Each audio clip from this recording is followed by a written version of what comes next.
Dámy a páni, príjemný dobrý večer. Dovoľte, aby som vás privítal v týchto krásnych priestoroch historickej radnice mesta Košice. Takmer každá veľká spoločnosť minimálne raz do roka zostavuje niečo, čo sa nazýva výročná správa.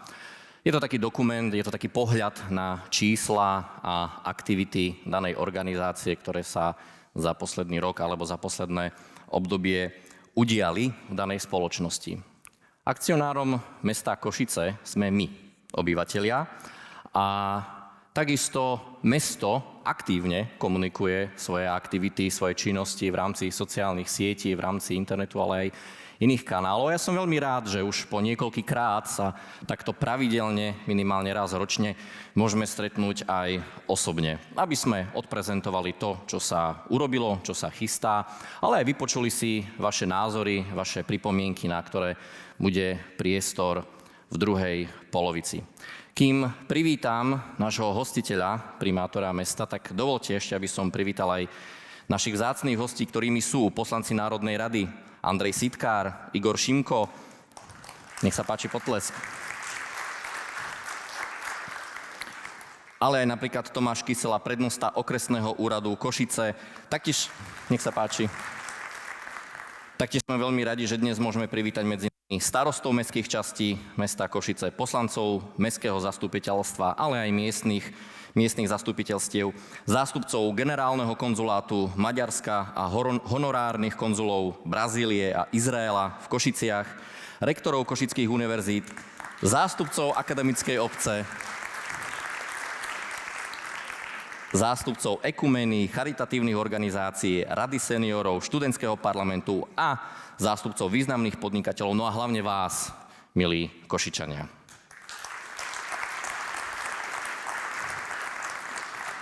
No a na záver úvodu konečne môžem privítať, dámy a páni, primátor mesta Košice, pán Jaroslav Poláček.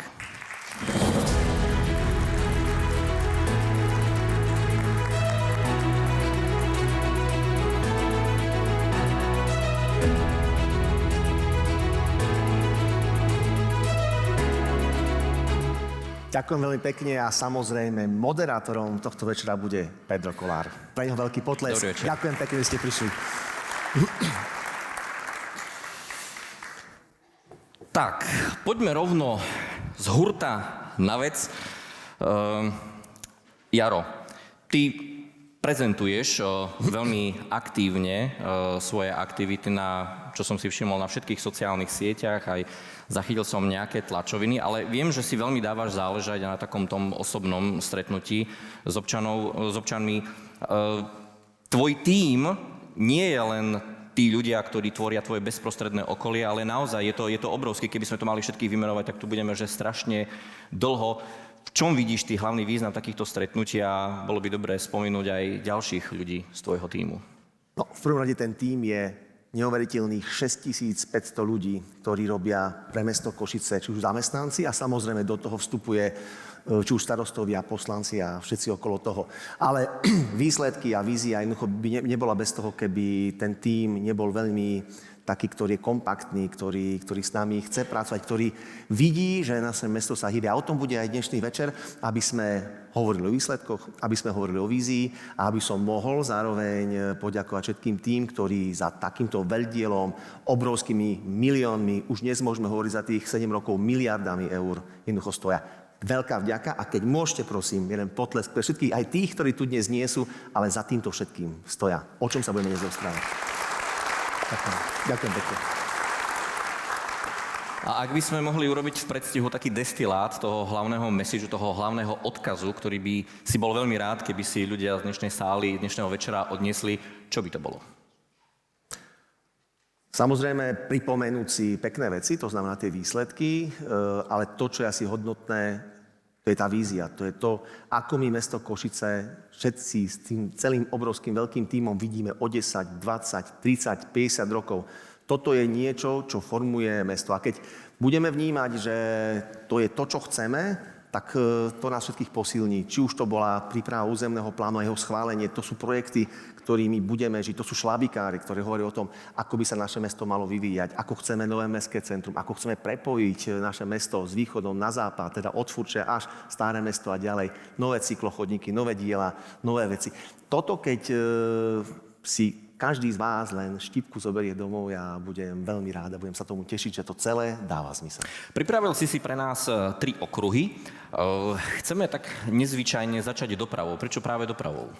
No, my sme na týchto stretnutiach už mali mnoho hostí. Rozprávali sme o sociálnych veciach, mali sme tu pána Kolcuna, rozprávali sme o pamiatkách, pamäti od nás, o tom, ako veci modernizujeme, rekonštruujeme.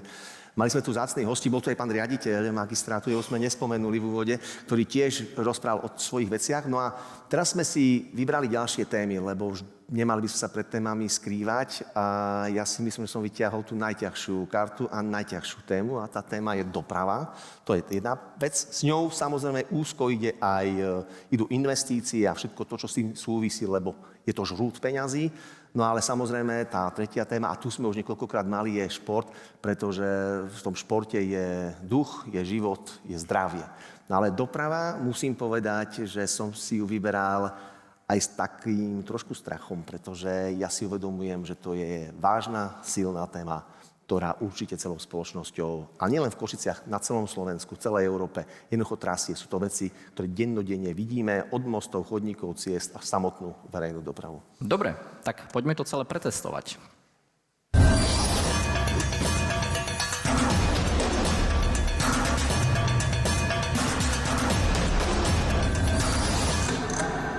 No a aby ti pri tejto ťažkej téme, ako si ju pomenoval, nebolo smutno, tak príde ti na pomoc náš prvý hosť, ktorým je pani Martina Uvegeš, projektová manažérka dopravného podniku mesta Košice. Poprosím potlesk.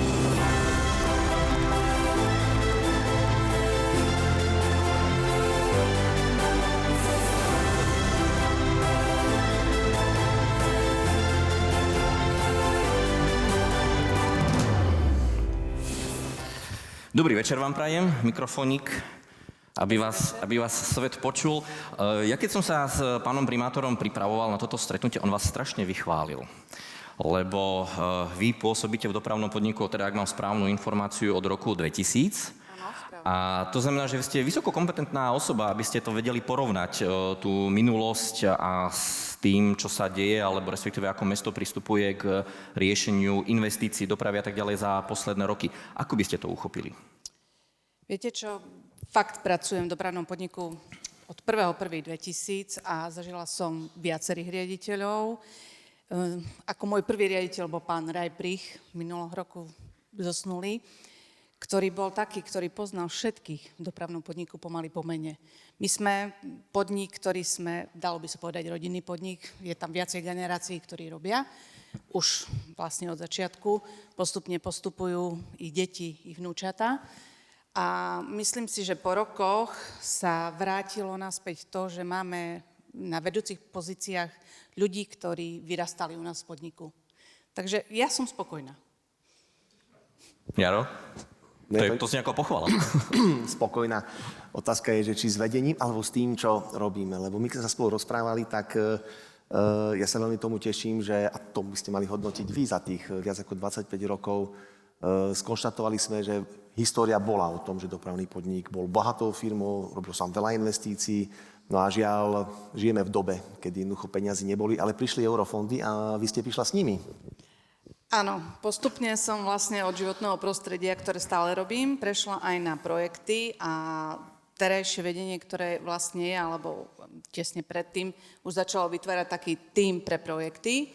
Najprv tým, že bolo málo tých projektov, som bola sama, ale v poslednom období, posledné 2 alebo 3 roky mi pribúdajú postupne kolegovia, mám nového šéfa a hlavne, čo by som povedala, pribúdajú peniaze, čo sa týka eurofondov alebo možností, ako by sme ich čerpali.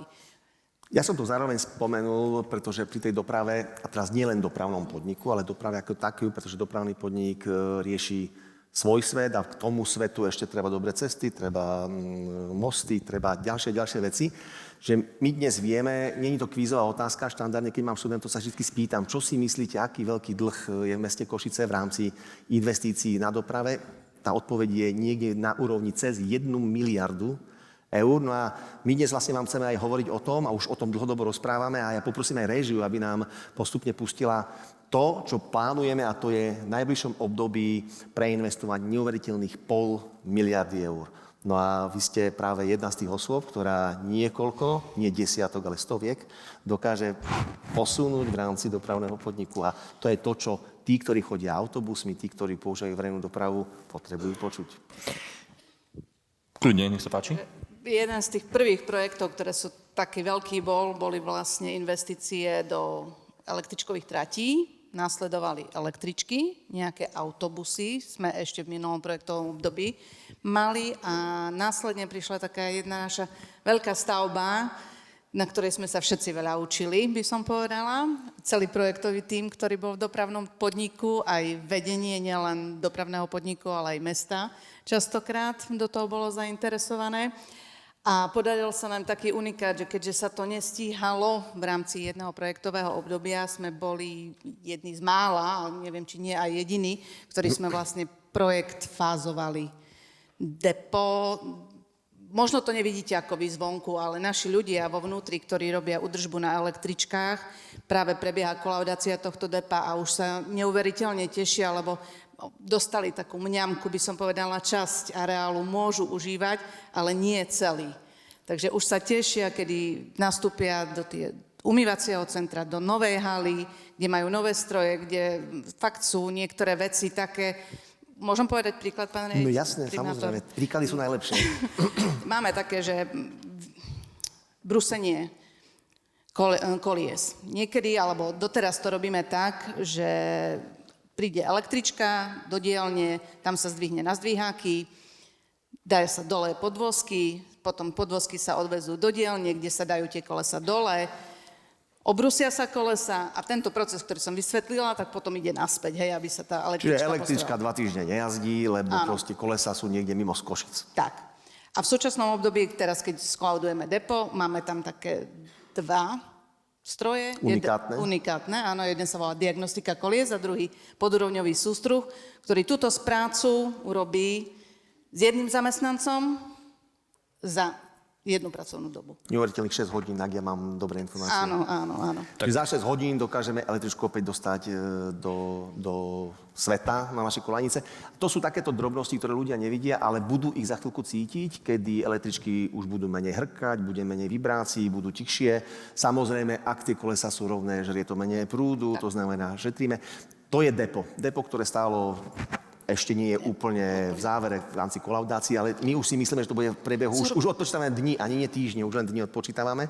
A stalo to skoro 50 miliónov eur. Správne hovoríte. A robili sme na tom niekoľko rokov. Toto prinesie kvalitu, rýchlosť, aby nám stroje nestáli a nemali premlky. Tak, správne. No. A teraz ja by som... tu som.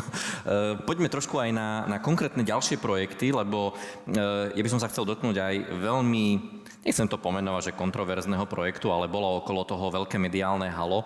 Rekonštrukcia električkovej trate na sídlisku nad jazerom. Je to naozaj, ide o veľkú rekonštrukciu, kde viem, som zachytil, že veľkú časť, alebo respektíve pomohli aj poslanci Národnej rady, či už pán Šimko alebo Sitkár. Povedz nám viacej o tomto projekte, lebo má nejaké úskalia, tam ľudia sa trošku sťažovali na tie koridory dopravné. Je to obrovský projekt. Samozrejme, takéto projekty nevznikajú z večera do rána. Robilo sa o tom niekoľko rokov, pretože vyprojektovať, získať stavebné povolenia, to už trvalo asi 3-4 roky.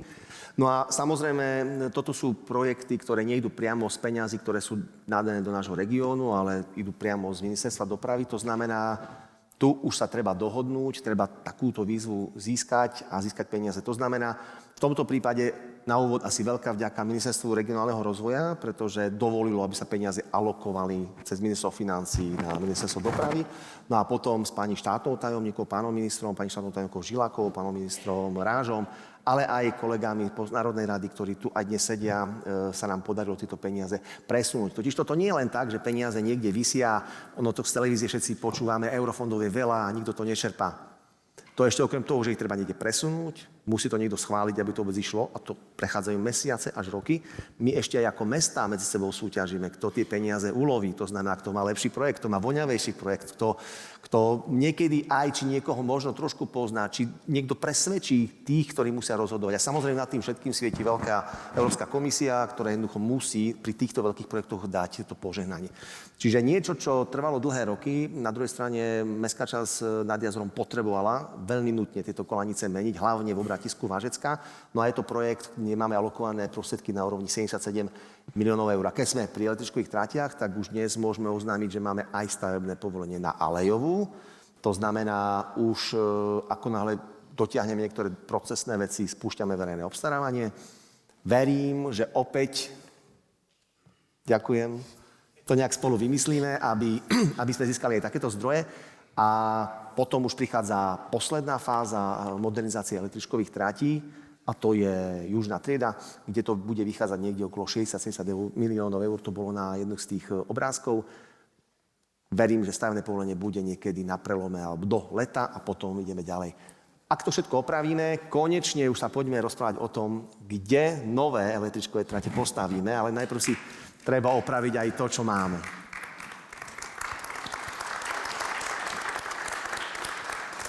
Keď už sme na tom jazere, tak nedá mi nespomenúť tvoju obľúbenú Slanecku. To už je nostalgia, nie? To už nikto nepamätá, že aj problémy boli, aj to nebola ľahká stavba. Na tej stavbe je výnimočné to, že sme sa naučili. Totižto bol to jeden z najväčších projektov samosprávy vôbec do cestného telesa. Ani v Bratislave sa 20 miliónové projekty do ciest, križovatiek nikdy nerobili.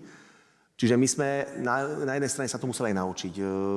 Nebolo to jednoduché, mali sme dodávateľa, ktorého sme mali, nebolo to ani s ním jednoduché, vedeli by sme rozprávať veľmi veľa príbehov, ale dostali sme to do stavu, kedy už, ja verím, že Jazerčania, videl som to aj pani starostku niekde, kedy aj Jazerčania už zabudli aj na to, že to trvalo dlhšie, že to nebolo jednoduché, ale aj pri stavbe rodinného domu. Dokonca si dovolím povedať, že aj pri oprave toalet, záchodov vo vlastnom byte narazíte na niečo, čo jednoducho je nepredvídateľné, nepríde vám partia, potom nie sú kachličky, potom nie je lepidlo, potom niečo doma nemáte. A to sú proste procesy, ktoré pri takýchto veľkých stavbách nastávajú. Zvládli sme, máme, električkové trate sa robia, krásna prestupná stanica tam bude. Verím, že už Jazerčania najbližších 5 rokov nebudú nič pýtať a ideme ďalej. Dobre, jedna vec je tá infraštruktúra, koľajnice a tak ďalej, ale na to treba mať aj nejaké vozítka. Vy ste sa toho trošku už dotkli. V čom vidíte najväčšie rozdiely pre nás cestujúcich medzi, povedzme, že starším vozovým parkom a tým novším? Viete čo, môžem jednoznačne povedať, že oproti tým vozidlám, ktoré boli niekedy, terajšie vozidlá všetky sú nízkopodlažné, majú klimatizáciu nie len u vodiča, ale klimatizáciu aj vzadu v salóne. A jednoduchšie nastupovanie tým pádom pre cestujúcich, či už imobilných, alebo mamičky s kočiarmi, čo mám veľmi dobré spomienky, keď ja som mala malého chlapca a musela som do Ikarusu, pamätáte, pán primátor, no, 4 vysoké schodníky. Aj moja mama musela ťahať ten kočík, v ktorom som bol ja. A nieraz som tam akože sama, ja malička, drobná, robila a zdvíhala ten kočiar. No takže nízkopodložnosť, pekné tie autobusy sú a nie len pre cestujúcich, tam je aj oveľa väčší komfort pre toho vodiča, by som povedala. Niekedy sme mali manuálne prevodovky, teraz vodiči už majú všetko automatické prevodovky, väčšinu vecí robí za nich ten autobus, dalo by sa povedať, ale všetká tá technika prináša ďalšie výzvy aj pre našich údržbárov, ktoré sú v depách, hej, pretože niekedy to bolo len čisto o mechanikoch, dneska už prechádzame tak ako všetky aj osobné auta, je tam veľa elektroniky, takže je problém získať kvalitných ľudí, ale snažíme sa a snáď to ocenia všetci potom časom. Ako tu už pán primátor naznačil, každý, kto má nejakú skúsenosť, povedzme, s výstavbou rodinného domu, tak niekoľko mesiacov, niekedy aj rok človek rieši len papiere a ešte na ten pozemok chodí iba kosiť trávu, ešte tam nič nevyrástlo. Pri takýchto veľkých projektoch, pri takýchto obrovských investičných objemoch tá náročnosť musí byť veľmi veľká. Ja si občas čítam na tom Facebooku tie komentáre, kde ľudia sa sťažujú, prečo to tak dlho trvá a tu taký zádrhel a neviem čo a že všetci sa len vyhovárajú. Ja chápem, že je veľmi ťažké ľuďom veľmi stručne vysvetliť celý ten proces a tú komplexitu toho celého, ale skúsme tak povedať tie najväčšie výzvy, ktoré vy ste vnímali pri tých modernizačných projektoch. No, v prvom rade nie je to ani tak ako jednak na projektovanie, hej, aby sme si povedali, čo chceme. Vymyslieť, pochopiť, čo by potrebovali ľudia, ako by sa tam napríklad tu v tom DP dobre pracovalo, aby to bolo optimálne, zoptimalizované. Áno, potom vlastne stroje, aké tam potrebujú, lebo viete, technológia ide vždycky dopredu. To, čo máme my v DP, ktoré bolo otvárané, keď môžem povedať, pán primátor, 1.1.65, hore 75, na Bardejovskej. 15, 25, 60 rokov. No takže naši chodili a hľadali stroje, že ktoré by chceli, ktoré by mohli byť lepšie, aj keď mnohé, aj teraz, čo máme, noví títo, čo nám dodávateľia, napríklad skúšobňa elektromotorov, bolo robené na základe toho, ako máme teraz, tak niečo obdobné nám robili, síce nie na synchronné, ale na asynchronné motory, ale boli sa pozrieť u nás, ako nám to funguje, lebo sú to špecifické veci, ktoré nikde inde nerobia, pre nikoho iného.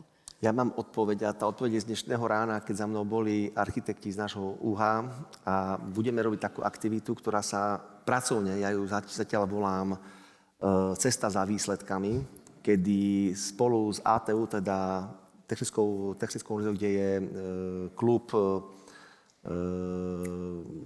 pán riaditeľ mi pomôže, klub orientačného behu, tak plánujeme po magistráte urobiť orientačný beh za výsledkami, aby každý rozumel, že niekde to začína na územnom plánovaní, niekde na UH, potom to niekde skončí na stavebnom úrade. Medzi tým to, že niekto musel vymyslieť, nakresliť, urobiť. Takže verím, že aj toto môže byť pekný spôsob, ako si uvedomiť, že cesta ku kúpe autobusu vôbec nie je z večera do rána, a samozrejme na konci dňa ešte niekto musí podpísať, že tie peniaze z toho neba padnú.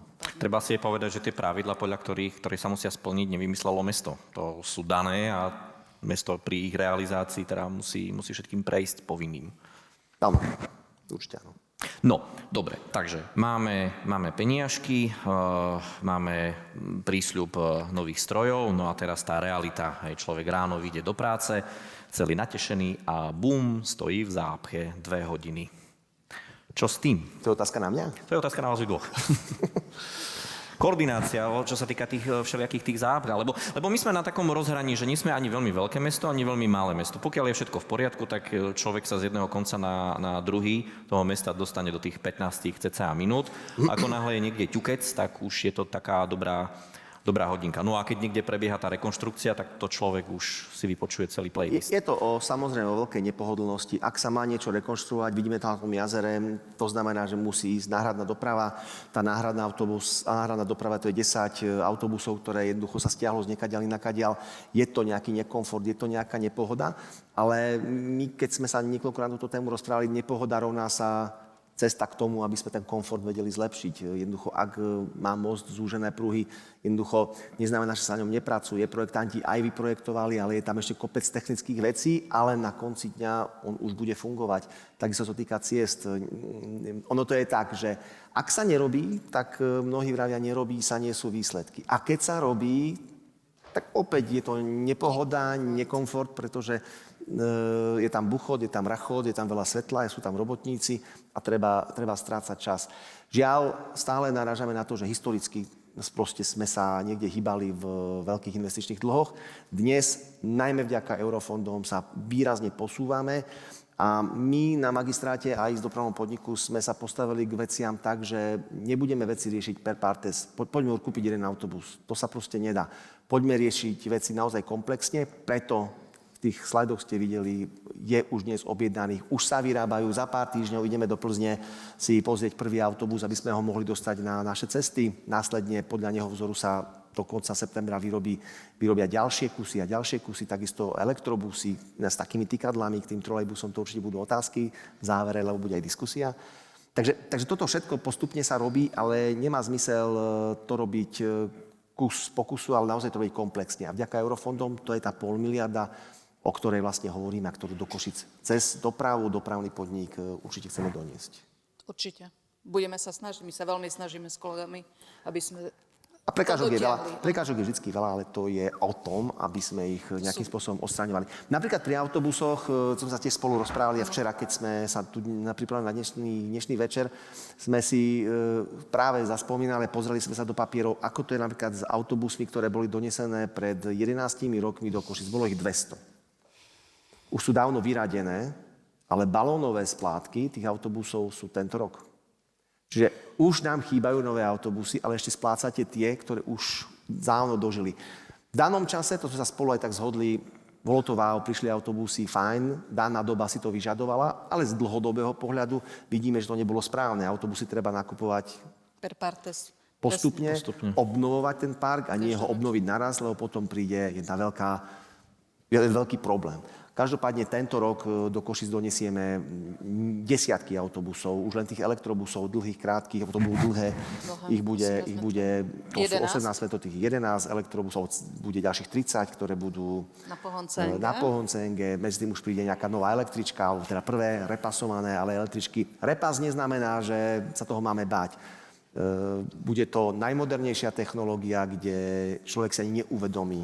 A to ste mi sľúbili. Áno, oni síce budú vyzerať ako KTčka staré, hej, ale budú mať nový dizajn, čo sme sa zhodli, vizualizáciu máme novú, ale vo vnútri to bude, áno, o takomto pohodlí. Nebude to peklo, to už bude pohodlie. Nie, o pohodlí, také, ako sú zvyknuté z Bratislavy, z tých nových električiek, ktoré tam majú. Budeme mať obdobné aj sedadlá, ako v Bratislave, lebo tu už sa zhodli aj dopravné podniky, že je jednoduchšie sa dohodnúť, ako to bude vznútra vyzerať, lebo je to potom pohodlnejšie a jednoduchšie, rýchlejšie aj na objednávanie, by som povedala. Kým sa dostaneme ešte k poslednej otázke, tak ešte jednou si tak rýpnem trošku. Viem, že bola nejaká kritika ohľadne 3D SNP pri rekonštrukcii, ale zároveň ty si aj povedal jednu vec, že mnohokrát sú odstavené napríklad nejaké prúhy a viditeľne sa tam nič nerobí. Je to preklad aj, predpokladám, Hlinkovej, ktorá je už dlhodobejšie uzavretá? Áno, ja predpokladám, že aj toto bude jedna z otázok, možno v závere, keď bude diskusia. Je to most, ktorý sme diagnostikovali už pred 4 rokmi ako most, ktorý je problémový, ktorý treba začať projektovať. S projektovaním sa aj začalo. Vyprojektované to už máme dosť dlhé obdobie. Dokonca v tomto prípade neuveriteľne máme aj finančné prostriedky z nášho územného mestského rozvoja. Je to niekde na úrovni okolo 11 miliónov eur. Čiže máme peniaze, máme projekt. V tomto prípade však trošku bojujeme so stavebným povolením, pretože nie sme pánmi situácie. Pánmi situácie sú železnice, pod ktorými je vlastne železnica, nad ňou je most. Zároveň sú tam rôzne okolnosti, aj z pohľadu Hornádu, z pohľadu iných vecí, kde jednoducho nikto si nedovolí z večera do rana všetko opečiatkovať a povoliť, pretože je to o bezpečnosti. No a potom samozrejme je to aj druhá vec. Technológia je taká, aká je. Čiže aj vyrobiť tie nosníky, ono sa to nevyrobí z večera do rána. Čiže ono, aj keď ten most stojí, v tomto prípade tá výroba niekde beží. Tá výroba bude bežať niekoľko mesiacov a následne sa tie nosníky donesú, prídu žeriavy a budú to vymieňať. Takže mnohokrát ja rozumiem Košičanov, keď povedia, alebo idú po moste, nič sa nedeje, ale pod mostom sa napríklad pracuje, pod mostom sú nové stojky, nové veci, ktoré sme inštalovali asi pred 2 týždňami. Vždy sa niečo deje, ale človek to z pohodlia toho auta mnohokrát nevidí. Ale to zablokovanie toho pruhu je teda kvôli statike? Kvôli bezpečnosti? Je to kvôli bezpečnosti. Je to, keď sa bavíme o moste na Hlinkovej, tak je to o tom, že tento most je historicky, dnes už vieme po 60-80 rokoch, tento typ mostov, nielen tento jeden, tzv. Vlašák, je proste konštruovaný nie úplne najlepšie, proste technológia, ktorá sa použila v danú chvíľu, bola fajn. Dneska historicky zistujeme, že nevidíme nanosníky, oni sú obetonované, človek nevidí na tie prepätia, na tie káble, keď to takto zjednoduším, drôty, ktoré držia tento most, nevidia, lebo sú zabetonované. Statik má veľké problémy, aby presne odhalil, či všetko je v poriadku. No a keď sú tieto betónové dielce zatečené, keď sú nejakým spôsobom poškodené, tak statik prirodzene vyhodnocuje, že už tam hrozí nejaké nebezpečie. Samozrejme, robia sa merania, robia sa rentgeny, ale jednoducho na konci dňa musí niekto zobrať zodpovednosť. Mosty sa kontrolujú, pečiatkujú a ak by sa niečo stalo, tak je to nešťastie pre všetkých nás a samozrejme toho, kto by nám to dovolil. Sme opatrní a jednoducho nič ľahšie vám alebo ťažšie neexistuje, ako keď primátor musí rozhodnúť, či má odvahu alebo nie. Dobre, záverečná otázka. Poďme sa tak trošku pozrieť do budúcnosti. Ešte nie. Poď. Budúce projekty, vízia presunutia ľudí z aut do autobusov, respektíve do mestskej hromadnej dopravy. Ako to vidíte?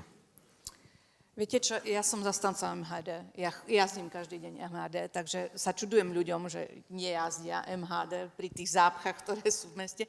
Keby prestúpili do autobusov, do električiek, tak myslím si, že menej aut by bolo a tým pádom by tá doprava celá bola rýchlejšia, menej emisí by sme mali, to sa už živoťačka vo mne ozýva, hej. Takže celkovo by sa nám žilo asi jednoduchšie. A ja si vždycky ráno poviem, pozrite, sadnem si do autobusu, môžem si čokoľvek prečítať, pozrieť, vypočuť, vodič je tam platený za to, aby šoféroval a ja 25 minút sa poveziem.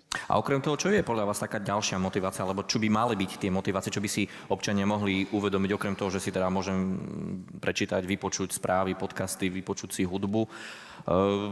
Hovorili ste, že v tých zápchách, ale tak autobus tiež stojí v zápchách. Čo hovoríte na preferenciu napríklad? No tej by sme sa veľmi tešili. Myslím si, že dopravný riaditeľ náš by bol celý šťastný, že nemusí nastavovať intervaly tak, ako nastavuje, ale vie, že mu tie autobusy pôjdu. Takže áno, toto by nám veľmi pomohlo. Takže dúfam, že mesto a hlavne policajti nám to dovolia a budeme mať tie dopravné pruhy, naše buspruhy, tak ako ich majú všade inde vo veľkých mestách. Je tu pán riaditeľ Krajského dopravného inšpektorátu, takže budeme mu tlmočiť vaše prianie. A električky tie majú svoje vlastné teleso, len to je zase potom problém, keď náhodou niektorá niekde zastane alebo nie je dopravná nehoda, tak to je zase trošku potom kolízia aj v tomto. Ale tie sú najrýchlejšie. Vždycky, keď boli tie súťaže, tak električka vyhrala. Bola najrýchlejšie. Áno. Rozumiem. Dobre, ja vám ďakujem veľmi pekne, bolo to vyčerpávajúce. Dúfam, že potom ešte v tom záverečnom bloku otázok sa dostaneme opäť k doprave. Naším prvým hosťom bola pani Martina Uvegeš z dopravného podniku mesta Košice. Ďakujem pekne. A ešte mi neodchádzajte za odvahu, lebo pani Uvegeš nemá tú zručnosť takto byť pre 800, takýto jeden medík. Nech vám robí radosť, zase trošku energie doplniť.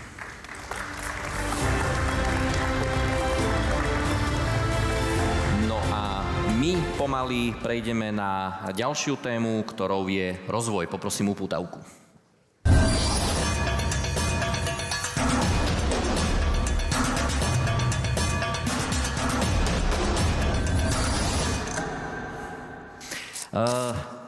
Naším hosťom mal byť pán štátny tajomník Ministerstva investícií, regionálneho rozvoja a informatizácie, ale na ceste z Bratislavy sa asi niečo stalo, nevieme čo presne, takže pán Richard Maráček zatiaľ tu nie je, takže Jaro, vyždímam v tejto otázke, v tejto téme iba teba.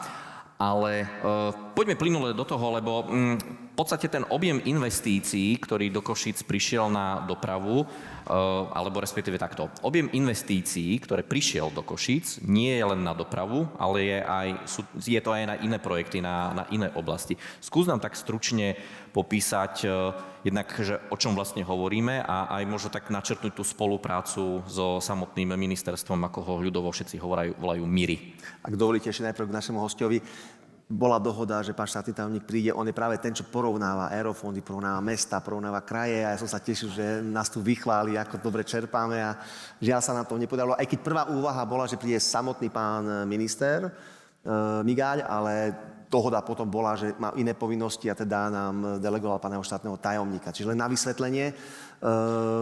Pán štátny tajomník, budeme sa chváliť sami trošku s tými eurofondami. Toto si chcel počuť, takže teraz daj otázku ešte raz, takú skrátenú. Chcel, aby si nám tak popísal všetky tie investície, ktoré do mesta prichádzajú, pretože v podstate akékoľvek investície, nielen v Košiciach, ale na Slovensku, ak sa nemýlim, to číslo je nejaký, že 80% investícií, verejných investícií je z európskych peňazí, z eurofondov, kde to ministerstvo je naozaj že kľúčovým hráčom. A skús nám popísať jednak tú spoluprácu s tým ministerstvom, ako to prebieha, aby sme si mohli tak predstaviť, lebo to asi nie je tak, že človek príde, teda primátor príde, zaklope na nejaké dvere, dajte mi mešec peňazí a ide domov. A zároveň na čo tie peniažky, ten mešec, keď už som ten pojem zaviedol, použitý bol? Začnem trošku zoširoka, aby sme mali predstavu vlastne, ako to financovanie mesta funguje. Ak to zjednoduším, tak štát nám ročne mestu Košice pošle 100 miliónov eur. Keď pošleme ich mestským častiam, tak hovoríme asi, že 90 miliónov eur má primátor mestské zastupiteľstve k dispozícii. Z toho, čo nám poslal štát, je to zjednodušené asi 500 eur na každého, kto má trvalý pobyt. Potom je to ešte druhá časť, to sú dane. Mesto Košice vyberá dane za odpad a ďalšie. To je približne ďalších asi 90 miliónov, ktoré vyberie. Čiže máme k dispozícii 180 miliónov eur, ktoré dostaneme takýmto spôsobom. No a keď som sa stal primátorom, tak približne sme pracovali s objemom peňazí okolo 250 miliónov eur. To znamená, boli tam nejaké dotácie, rôzne fondy, rôzne granty a eurofondy. No a dnes je tá suma na rok 2026 nastavená tak, že už rozprávame o takmer 0,5 miliarde eur. Je to nejakých 450 a viac miliónov eur. A keď do toho narátam aj aktivity našich mestských podnikov, či už dopravný podnik, tepelné hospodárstvo a ďalší, ktorí tiež čerpajú eurofondy a majú svoje vlastné príjmy, tak sme ďaleko nad tým, že mesto Košice hospodári ročne so sumou 0,5 miliardy. A vlastne tých 200 alebo 180 miliónov sú peniaze také tie bežné, ktoré sme vybrali na daniach a dostali od štátu a potom prichádzajú tieto. Je to obrovský skok oproti pôvodnému obdobiu v minulosti. Je to aj vďaka tomu, čo som v úvode povedal, všetkým tým zamestnancom, ktorí vidia príležitosti, píšu projekty a hľadajú možnosti, zdroje, i kolegyňa pani Uvegeš, ktorá proste hľadá, a možno sme nepovedali to zásadné, hľadá, motá sa v tých eurofondoch a hľadajú, z toho by sme mohli nakúpiť autobusy. Tak ideme ideme robiť projekt, tak aby sme to stihli. Čiže keby eurofondy neboli, tak asi naše mesto dnes nemôže jednoducho použiť slovo výsledky. Nemôžeme hovoriť o doprave, nemôžeme hovoriť o cestách, nemôžeme hovoriť o športe, nemôžeme hovoriť o sociálnych veciach, o výstavbe domov pre seniorov, nemôžeme rozprávať o tom, že sme schopní robiť novú kompostovaciu stanicu a mohol by som ďalej pokračovať. No a tie peniaze sa ešte možno delia, keď sme pri eurofondoch, na také, ktoré sú nám dané a také, ktoré sú tzv. Dopytové. Ktoré sú nám dané, to je tzv. Územný mestský rozvoj. Tu máme k dispozícii sumu okolo 158-160 miliónov eur. Prepáč, čo to znamená, že sú nám dané? To chcem presne vysvetliť. Okay. Sú dané nášmu regiónu. To znamená, my sme si predtým, ako bolo vyhlásené eurofondové obdobie a boli nejaké pravidlá, tak mesto Košice so svojimi partnermi, my v tomto prípade máme najväčší územný mestský rozvoj, to znamená 40 obcí okolo nás, čiže predstavte si Bášku, Belžu, Beniakovce a taký prstenec okolo mesta, ktorý je pre nás dôležitý, lebo ak chceme robiť rozvoj, musíme ho robiť spoločne. Ak ho nebudeme robiť spoločne, nebudeme spolu robiť cestu, kanalizáciu, vodu, tak jednoducho ten región bude o Košiciach a na konci dňa nám to bude praskať na rôznych miestach. Čiže máme spoločný región, tento región má k dispozícii približne 160 miliónov eur. Vždy sa musíme dohodnúť, kto bude čo robiť. Niekedy je to, teraz v Ždáni sa robí škola napríklad, my robíme napríklad nákup tých autobusov, opravu mostu. Pred 2 dňami včera sme mali kooperačnú radu, sme sa dohodli, že pustíme z tejto sumy 2 milióny eur, 2,2 milióny eur do opravy cesty Veľká Ida. Určite ste o ceste do Veľkej Idy všetci počuli. Čiže toto sú peniaze, ktoré sú nám dané, ale starostovia mestských častí a starostovia týchto 40 sa musíme spoločne dohodnúť, ako tieto peniaze minieme. Sú nám dané, sú to naše vlastné projekty, my si podáme ruky, dohodneme sa a môžeme čerpať. Za to budeme robiť most na Hlinkovej, za to budeme robiť nákup autobusov do dopravného podniku, za to robíme fontánu na Čordákovej, to je KVPčko, za to budeme robiť napríklad, moja najväčšia srdcovka je cyklochodník Cvičná skala Alpinka, to je 5,5 milióna eur. No a napríklad aj tí, čo ste starší a máte takú nostalgiu, tak kino Družba napríklad, to je 6 miliónov eur. To sú tieto peniaze, ktoré sú nám dané. No a potom sú tu dopytové výzvy z rôznych ministerstiev, napríklad ministerstvo dopravy, vďaka ktorému robíme už spomínanú modernizáciu električkových trátí za tých 77 miliónov eur.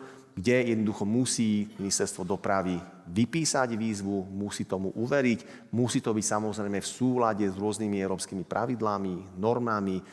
Zároveň súčasťou toho rozhodnutia je aj rôzne normy a pravidlá, ktoré stanovuje vláda, sú schválené, no a následne čakáme.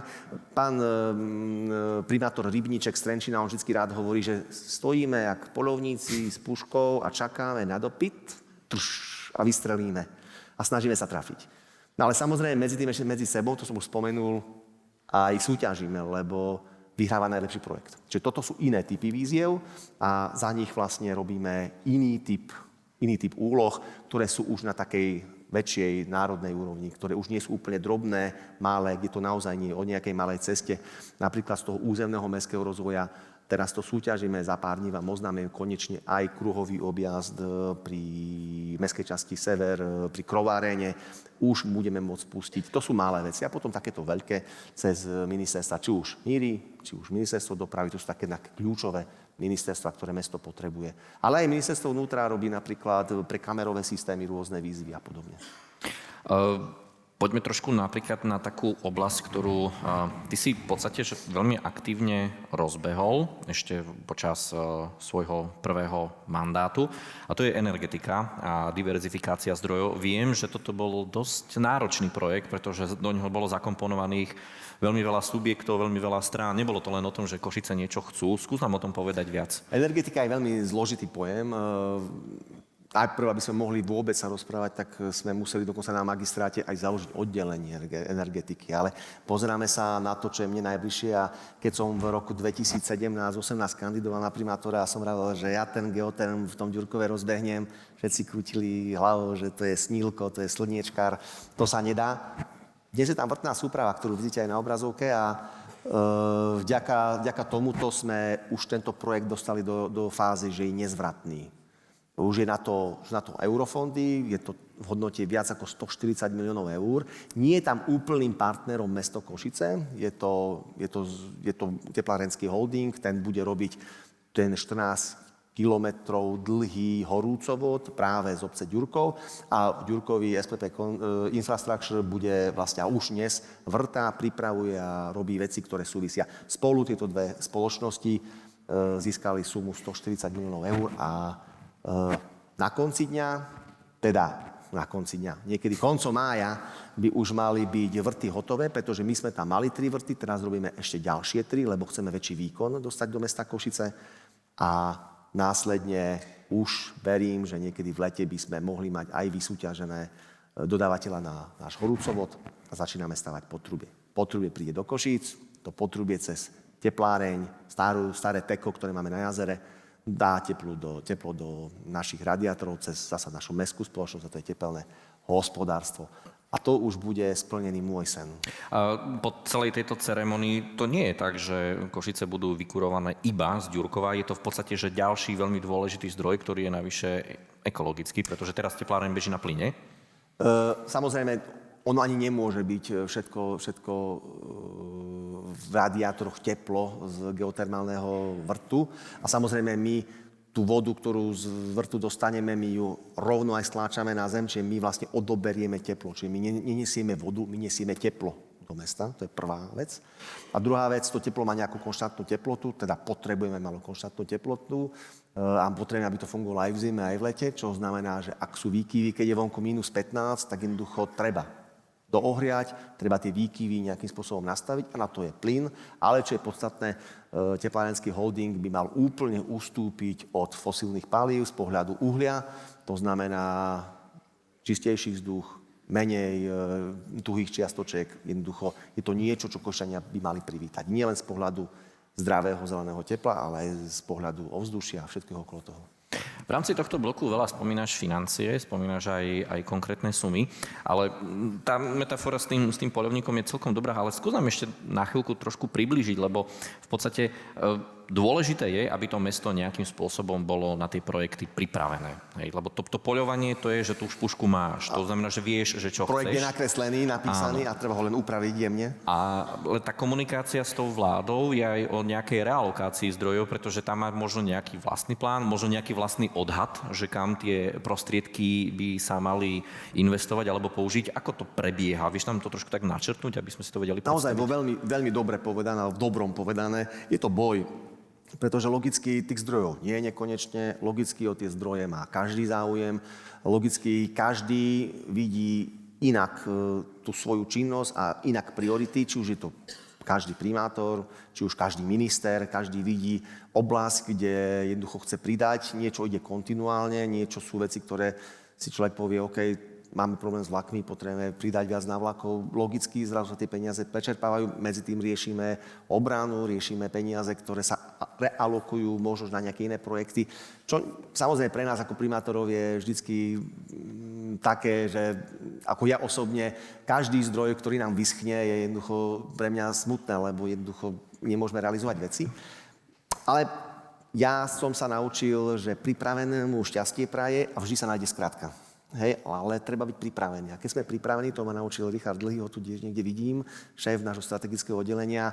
Však keď vieme, čo chceme, tak musíme tomu veriť, musíme to mať pripravené, musíme to nakresliť. Samozrejme, musí to byť v súlade s tými európskymi pravidlami, musí to byť v súlade s tým, na čo tie eurofondy, ak sa o nich bavíme, sú nastavené, lebo tam je jasne povedané, že nemôžete za eurofondy opraviť ktorúkoľvek cestu. Ak sa jedná o vnútrobloky, ktoré by som veľmi rád opravoval, ale keď raz eurofondy sú nastavené, že ak opravujem cestu, tak tá cesta musí mať nejakú pridanú hodnotu z pohľadu bezpečnosti, z pohľadu nejakých aktivít, a to je jasne dané, tak jednoducho opraviť starú cestu výmenou asfaltu, to nie je niečo, za čo sa dajú čerpať eurofondy. Tam už musíme ísť zo svojich tých bežných peňazí. No a ak teda poznáme pravidlá, tak vieme, do čoho sa treba pustiť. Samozrejme, není to tak, že sa Jaro Poláček rozhodne a sa pustí. Na to je mestské zastupiteľstvo, kde sa schvaľujú akčné plány, kde sa schvaľujú stratégie. Z tých akčných plánov potom vychádza, že dáme prioritu, že potrebujeme opraviť viac budov v školstve, že potrebujeme viac peňazí dať do sociálnych aktivít, pretože nám populácia v meste starne a domov pre seniorov bude stále menej a menej z pohľadu toho, že nám budú ľudia prichádzať. Čiže toto sú akčné plány, ktoré hovoria, áno, treba postaviť ďalší dom pre seniorov a dnes je už nakreslený, má stavebné povolenie, je vysúťažený a už len čakáme na schválenie a dotiahnutie niektorých vecí, aby sme mali financovanie opäť z eurofondov a mohli postaviť napríklad na Gerlachovskej, to je na Podhradovej, nový dom. To som sa presne chcel... Takto nejak to funguje. To som sa presne chcel spýtať, že keď hovoríš, že treba byť pripravený, že čo to vlastne všetko obnáša, že musíš mať už pripravený, neviem, projektovú dokumentáciu, stavebné povolenie a tak ďalej, lebo to sú tiež peniaze, ktoré vlastne mesto musí z vlastných zdrojov investovať. Niečo sa dá ale preplatiť eurofondov, niečo nie, je to naozaj od prípadu k prípadu. Každopádne vieme, čo potrebujeme, musíme to mať nakreslené, musíme to mať pripravené, už tušíme, že sa tá výzva vyhlási, to znamená ideálne mať za sebou verejné obstarávanie, ale verejné obstarávanie nemôžete robiť, nemali by ste robiť, keď nemáte finančný zdroj a už je to zamotaný kolotoč a niekedy čakáte proces na proces. To je ale ten život, ktorý tá legislatíva prináša. Niekedy si človek povie, že je to veľa byrokracie, niekedy je to aj o tom tie peniaze chrániť, aby človek sa neprojektoval niečo, na čo nemá peniaze. Čiže spustiť sa do niečoho bez toho, aby nebolo nejaké svetielko, o ktoré sa vieme zachytiť, že to je tá cesta, toto bude ten zdroj financovania, vás vlastne ten systém ani nepustí. Čiže zbytočne si vymýšľať vzdušný zámok, na ktorý to financovanie nebude. To proste v nejakom okamihu naše ekonomické oddelenie zareže a ja môžem ísť plakať a neurobím nič. Čiže musí byť na všetko nejakým spôsobom pravidlo, dokument a ten cieľ, ktorý je realizovateľný. No a tá druhá strana mince, na čo sa eurofondy nedajú použiť, akože už si tu naznačil tie vnútrobloky, ale vieš nám ešte povedať viacej, lebo akože po tomto to bude znieť ako nejaký problém v meste, dajte eurofondy. Jednoducho je to tak, sú veci, ktoré sa proste nedajú preplatiť. Bežné veci, bežné niektoré výdaje, ale naozaj tá cesta je asi taký jasný príklad. Veľká Ida, vieme ísť cez eurofondy, pretože tam vymeníme celý kufor vozovky, preto sa ma niektorí pýtajú, čo môže stáť na 3-kilometrovú úseku 3,5 milióna eur. Pretože to nevymeníte asfalt. 2 metre do hĺbky, podobne ako keď sme robili Slanecku, všetko preč a na novo. A tu už zrazu sa kvalita zvyšuje, bezpečnosť zvyšuje, nosnosť tejto vozovky sa zvyšuje a môžeme ísť cez eurofondy. Ale opraviť chodník niekde vnútrobloku, ten na eurofondy jednoducho nestačí. Rozumiem. Potom je tu ešte jedna taká samostatná oblasť. Ty si to v podstate aj vo svojej predvolebnej kampani veľmi často spomínal. A síce interakcia občana so svojím mestom alebo s mestskou časťou, aby, cieľom je, podľa tvojich slov, aby keď potrebujem s tým mestom niečo vybaviť alebo získať od neho informáciu o svojich daniach, o svojom neviem čo, aby som v podstate z tej obývačky výjsť nemusel ísť niekde na miesto prvého kontaktu alebo na úrad. Ono sa na to používa taký pojem, že digitálna transformácia. V tomto sme momentálne v akom stave? Ono sa bežne používa aj pojem, že inteligentné mesto, ale za tým je strašne veľa vecí, lebo aj v dopravnom podniku sa snažíme digitalizovať, riadiť dopravu. To sú iné projekty, to ste aj videli v tých uputávkach, kde proste počítače cestujúcich a podobne, to je o tej doprave.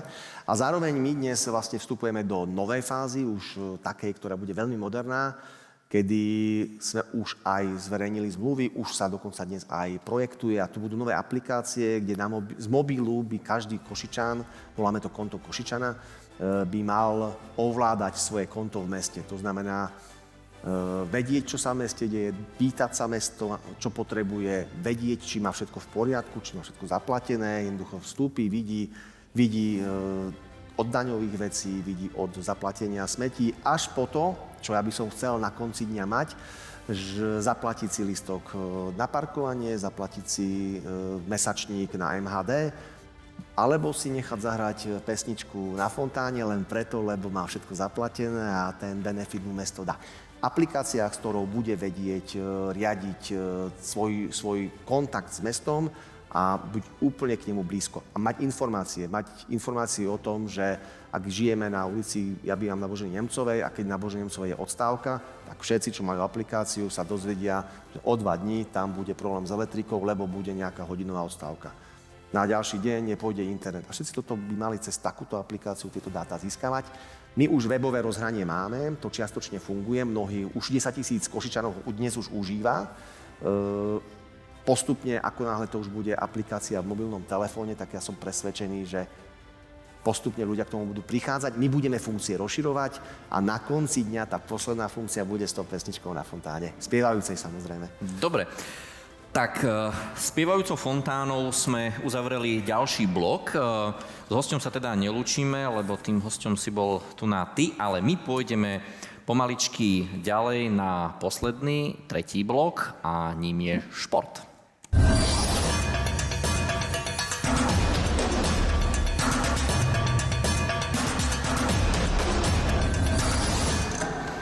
No a naša samota na tomto pódiu končí, pretože už privítame rovno 2 hostí, ktorými sú pán Martin Bendík, olympionik, člen výkonného výboru Slovenského olympijského a športového výboru. Nech sa páči.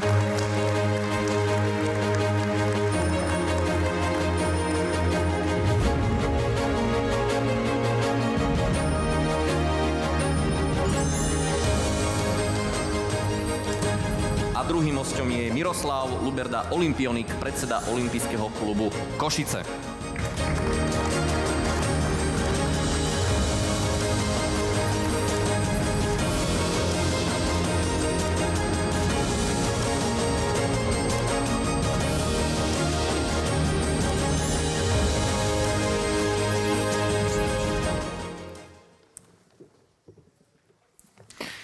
No, šport. Šport zažíva obrodenie, ale ja sa trošku tak vrátim do čias, keď som ešte bol ja malý.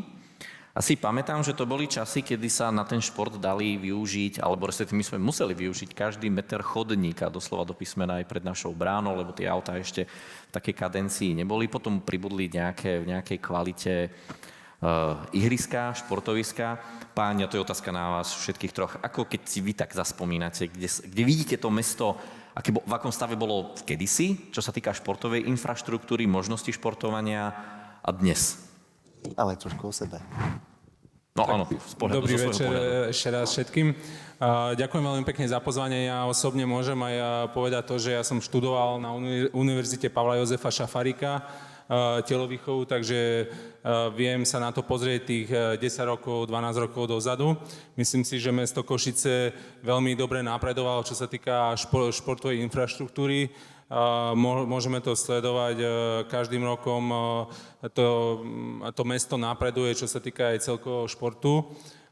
Takže to musím fakt vyzdvihnúť. A osobne ja som slovenský olympionik z jazdovom lyžovaní z Soči 2014 a teraz som najnovšie člen výkonného výboru Slovenského olympijského športového výboru. Takže už sme mali aj tú česť tento rok práve v Košiciach spolu s mestom Košice rokovať na území a veľmi pekne ďakujeme za to.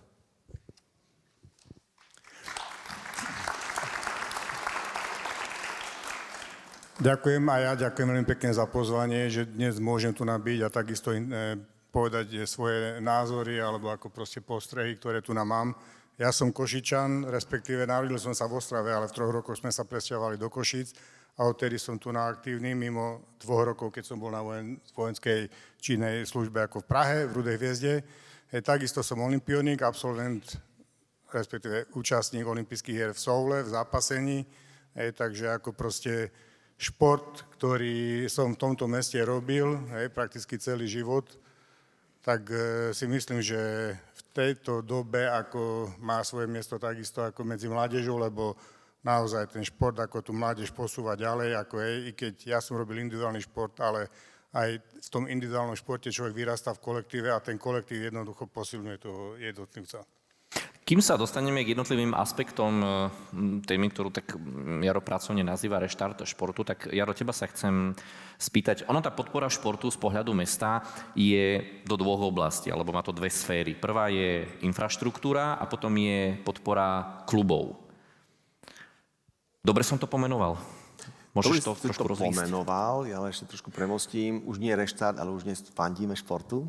Košice fandia športu a zároveň mi nedá poďakovať Olympijskému výboru pánovi Siekelovi, ktorého som poprosil, aby vás všetkých uvoľnil, aby ste mohli k nám do Košic prísť. Super si hentku. Aby ste k nám mohli prísť, pretože s Olympijským výborom veľmi úzko spolupracujeme, tak ako s Fondom na podporu športu, lebo bez takej spätnej väzby, bez toho, že ako to celé urobiť, bez komunikácie s všetkými celým športovým hnutím, by sme jednoducho nedokázali vydestilovať, identifikovať to, čo by sme v Košiciach mali robiť, aby potom sme mohli tie Košice posúvať ďalej. No a tie 2 sféry podpory, tak jedna je tá infraštruktúra, lebo bez tej vysokej infraštruktúry nebudú vznikať profesionálni športovci. No a tá druhá časť je podpora klubov, mládežníckych detí, lebo sa bez detí, ktoré nebudú športovať a nebudú chcieť ísť do tej vyššej infraštruktúry, sa nepohneme ďalej. No a myslím, že Košice chcú mať takisto svoje zástavky po celom svete, mať športovcov a hlavne chceme zdravo žiť. Ja si pamätám, že vždy som sa chcel dotknúť olympionika, tak som aj teraz, a vťahať ich za rukav. Toto deti chcú. Deti chcú sa dotknúť, vidieť, ako títo ľudia žijú. A aj vďaka takýmto mojim názorom sa nám podarilo presunúť veľkú konferenciu z Popradu do Košíc, ktorý sa nazýva Šport a spoločnosť. To je 3-dňové podujatie. Verím, že sa nám to podarí aj v tomto roku, kedy odborne sa diskutuje, čo potrebujú samospráva, čo potrebujeme, kde máme zatlačiť, ako sa vyvíja naše telo, také nudné telo, lebo s tou dobou, keď som pozeral niektoré veci, sa tie výsledky naozaj hrôzostrašne prepadajú a keď sa chceme dostať opäť na špicu a byť v Európe niekde inde, tak to začína nieť úplne v tom zárodku. Preto podpora aj mládežnických klubov. Ja s tým súhlasím aj z vlastnej skúsenosti, pretože tiež sme hokejkou naháňali loptičku a potom počas puberty bolo možno nejaká pauza, ale nakoniec sme sa k tomu opäť vrátili. Páni, z vášho pohľadu, čo je veľmi dôležité v rámci tej infraštruktúry, aby tie deti pri tom športe dlhodobo ostali? Lebo tá infraštruktúra potom sa vie tiež rozdeliť na tú veľkú alebo vysokú, ako ju Jaro nazval, to znamená nejaké haly a budovy, ale aj taká nejaká, že menšia, dostupná v rámci či už tých medziblokových priestorov na sídliskách a tak ďalej, telocvične a tak ďalej. Podľa vás mesto, ako to uchopilo a chcem sa dostať k tej právej otázke, že aby tie deti pri tom športe dlhodobo vydržali, aby to nebola nejaká že chvíľková záležitosť. Tak ja osobne ešte môžem vravieť za mesto Poprad, pretože ja žijem tam. Chcem len vyzdvihnúť tiež tie mestá a školy, že sa podarili atletické štadióny popri školách. Myslím si, že tie výzvy boli asi 5-6 rokov dozadu ohľadom toho. Sice sú to atletické dráhy, ktoré majú možno 200-300 metrov, ale už len to je motivácia pre tie deti, že tam môžu športovať a keď si všimneme, to sú také multifunkčné atletické dráhy, v strede môžu hrať futbal alebo basketbal, takže toto je určite veľké plus, ktoré my sme nemali.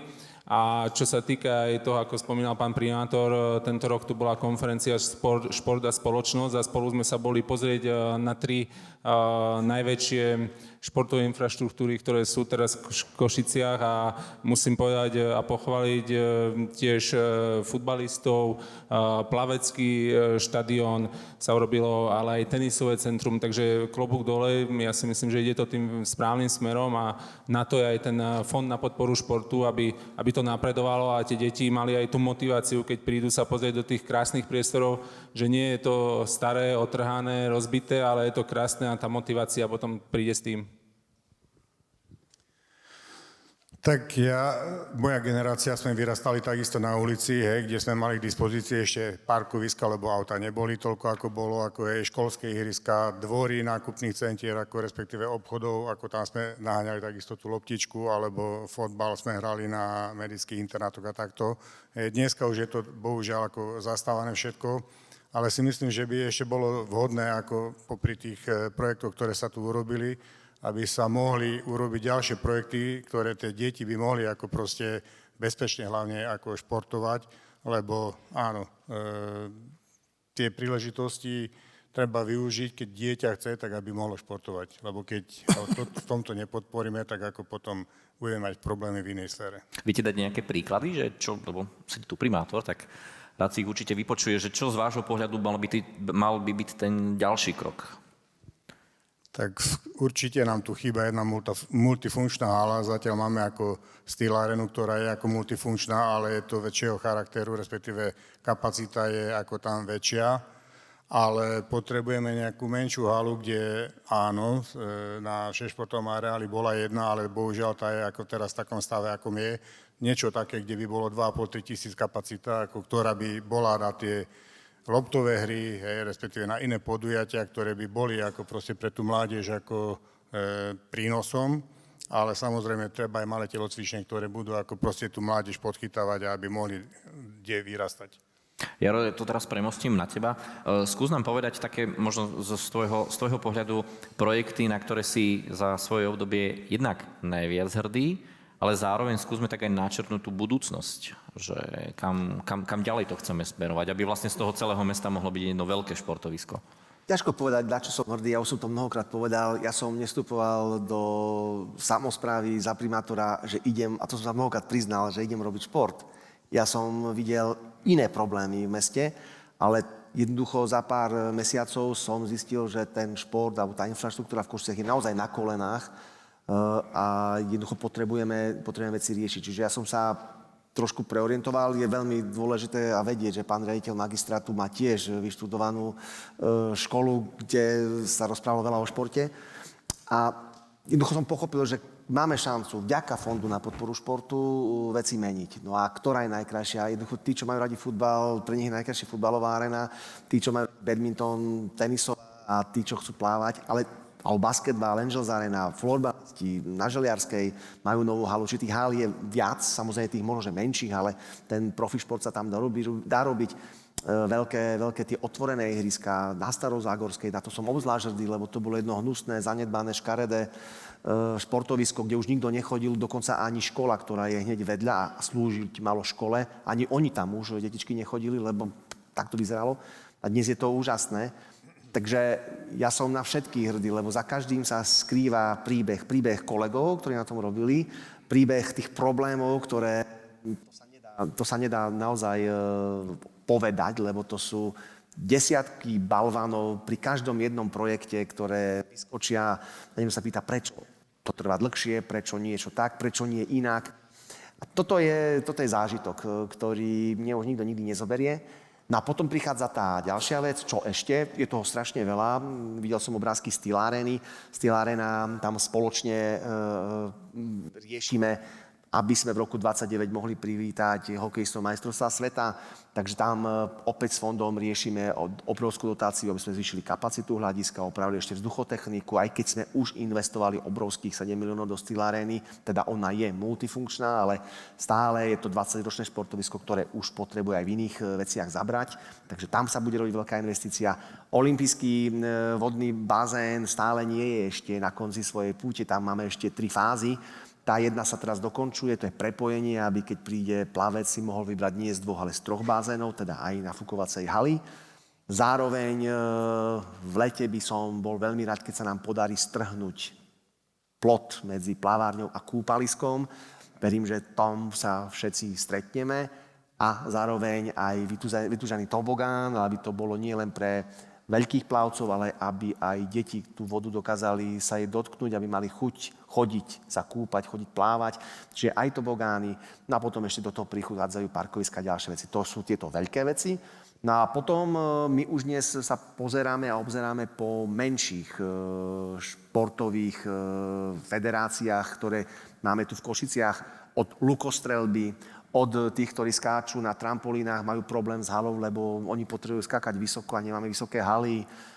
Potrebujeme riešiť Trixen, to je vodný vlek na jazere. To už nebudú v desiatkách miliónov športoviská, ale športoviská, ktoré opäť pritiahnu tisíce. V Košiciach, ak som dobre rátal a dobre si pamätám, máme 26 alebo 27 tisíc detí, ktoré vieme donútiť cez rôzne mládežnícke aktivity športovať. To je obrovské číslo.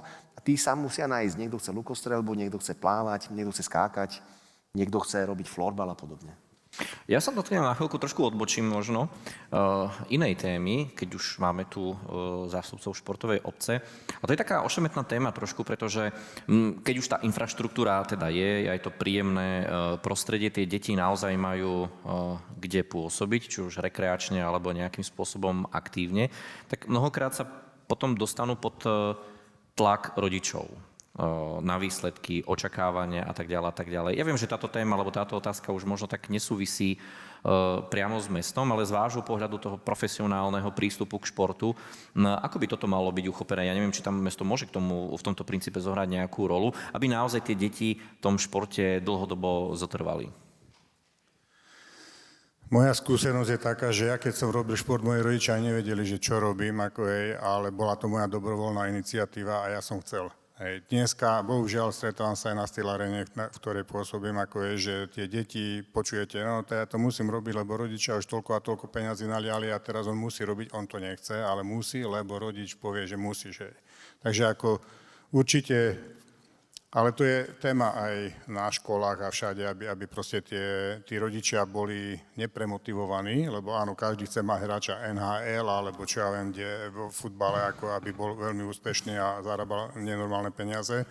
Ale v prvom rade, tak už ako dneska tu odznelo, bola tá konferencia športu, kde okrem iného sa spomínali aj rôzne štatistiky. A bohužiaľ Slovensko je 30% ako v zaostalosti fyzičnosti voči tým ostatným krajinám v rámci Európy, ale to fyzickosť má veľký vplyv aj na mentálnu stránku. Takže my nesmieme zabúdať na to, že keď chceme mať zdravú spoločnosť, my musíme ten šport podporiť a rozvíjať a hlavne musíme aj túto tému tých rodičov nejak sa snažiť ukočírovať. Ja úplne súhlasím s Mirom. Častokrát, či už sú to pedagógovia alebo tréneri, zohrávajú skôr takú úlohu aj toho psychológa, pretože častokrát vidíme, že tie deti sa prídu vyrozprávať, že rodičia na nich vyvíjajú tlak, ale myslím si, že táto doba je aj trošku iná, keďže pozrieme sa na to, robia sa častokrát také náborové behy, alebo behá 10 000 ľudí. Ja sa sám priznám, že tento rok som všetky 4 behy v Košiciach odbehol od Košice Night Run, teraz trojkráľový košický beh, polmaratón som odbehol tento rok, VZ City Run, takže ja to mám veľmi rád, ale prišli sme do štádia, kedy ja som to nikdy nezažil, keď vždycky dobehnete do cieľa, dostanete medailu. Dostali sme sa do takého štádia, že Možno tie deti nechcú byť lepšie ako ten druhý, lebo tak či tak, keď dobehnem do cieľa, tak dostanem tú medailu. My sme boli vždycky aj spolu s mojím bratom vychovaní tak, že áno, ty chceš byť lepší, ale zase, aby si to mal hlavu a petu, aby si s tým napredoval, pretože je to budovanie toho charakteru už aj do budúcna. Je to o tom, že keď raz skončíš ten šport, má ti to priniesť disciplínu, vytrvalosť do práce. Nemá to byť, že len robíš šport, ale ty vytváraš sám seba, ty vytváraš ten charakter a ty chceš dať potom zo seba v živote to najlepšie, nie len v športe, ale už v práci a vo každom odvetí, v ktorom vlastne pokračuješ. Rozumiem. Jaro, možno otázka na teba v tejto súvislosti, že keď nejaká škola dostane teda vynovenú telocvičňu alebo dostane novú, ktorú predtým nemala, tak je to len o tom, že tam pribudla nová hala, alebo mesto nejakým spôsobom pracuje aj s tým riaditeľom, aj s tým pedagogickým zborom, aby sa to optimalizovalo, respektíve ten vyučovací proces sa nejakým spôsobom aj prispôsobil tomu, že majú k dispozíciu nový objekt? Ono dnes v Košiciach máme 34 základných škôl, teda každá má svoju, okrem jednej, telocvičňu. To znamená, vždy, keď vynovíme, tak v prvom rade sa teším ja, potom oddelenie športu a riaditeľ samotnej školy a potom samozrejme hľadáme, aby sme ju čo najefektívnejšie využili. Dnes už sme v takom štádiu, keď sa snažíme každú základnú školu, ak sa to dá, nejakým spôsobom niekde nasmerovať. Niekde je to viac k matematike, niekde je to viac k jazykom, niekde je to viac k športu. A keď je to k športu, tak je to niekde k hokeju, je to niekde ku basketbalu. Že snažíme sa aj tú palubovku, aj tú telocvičňu nastaviť tak, aby to bolo k tomu, čo tá škola má blízko, k tomu, aby sme ju vedeli trošku, samozrejme mohla byť to všeobecné športovanie, ale aby si tie deti našli niečo, nejakú zábavku, inakosť, pretože dnes sme trošku rozhýčkaní a aj rodičia, keď hľadajú školu, tak pozerajú, aká je tam jedáleň, aká tá škola je, aké má športové zázemie, prípadne aké má zázemie nejaké iné. A možno by som aj premostil, okrem ináč jednej krásnej vety, keď som sa dozvedel, keď som boli na tej našej aktivite Spoločnosť za šport, tam je normálne, možno to viete pamätať, to bolo na z tých prvých prednášok, je normálne namerané, že keď dieťa športuje, má v škole lepšie výsledky. Ja som na to, pamätáte si to? Ja som na to pozeral, bolo to normálne akademicky vyskúmané, urobené, že ten šport naozaj dokáže motivovať deti k tomu, aby mali lepšie výsledky z matematiky. To bolo, myslím, že matematika, fyzika a šport. Tak toto nejak bolo neuveriteľné. Ja som si vtedy uvedomil, že sme sa vybrali určite správnou cestou. No a potom je tu ešte jeden recept na záver. Možno, že šport nie je receptom pre každé dieťa. Napríklad môj hraje na husle, vymenil hokej za husle, to asi málo kto z vás vie. A potom je tu tá práve cesta, že OK, keď niekto nie je šport, tak treba ďalej rozvíjať. A to je ďalšia vec, ktorú by som ja chcel mesto rozvíjať, aj tieto umelecké hodnoty, aj smerom k tej kultúre, pretože chápem a rozumieme asi všetci, že nie každý sa naučil pre futbal, nie každý sa narodil preto, aby vedel a bol dobrým atlétom. Na to je základná škola, aby každý trošku mohol a musel, ale aby sme ešte dávali aj tým deťom, ktoré možno, že majú vzťah k niečomu inému a mne sa to doma stalo, aby sme mohli rozvíjať aj tento talent. Chcem sa dotknúť ešte trošku podujatí, pretože boli tu spomenané behy, tých je v Košiciach naozaj veľmi veľa, čo mňa akože tiež teší. A na to v podstate je potrebná len jedna vec, a to je cesta. Ale tým, že máme novú infraštruktúru, tak umožňuje to, alebo môže to umožniť aj pritiahnutie nejakých nových podujetí, eventov športových, kde by ste videli mapu mesta v tejto oblasti, čo by sa tu mohlo napríklad udiať vďaka tomu, čo máme už. Ale malá vsúka. Naposledy sme tu mali Braňa Koniara, alebo možno niekoľkokrát predtým, a on povedal krásnu vetu. Košice sú úžasné tým, že sú jedným veľkým atletickým štadiónom. Na záver. Eventy. Tak mne sa celkovo páči tie behy, ktoré sa tu konajú, pretože my častokrát chodíme. Ale tiež musím skonštatovať, že stále je tu priestor, čo sa dá urobiť. Čo sme sa bavili častokrát ohľadom Fondu na podporu športu.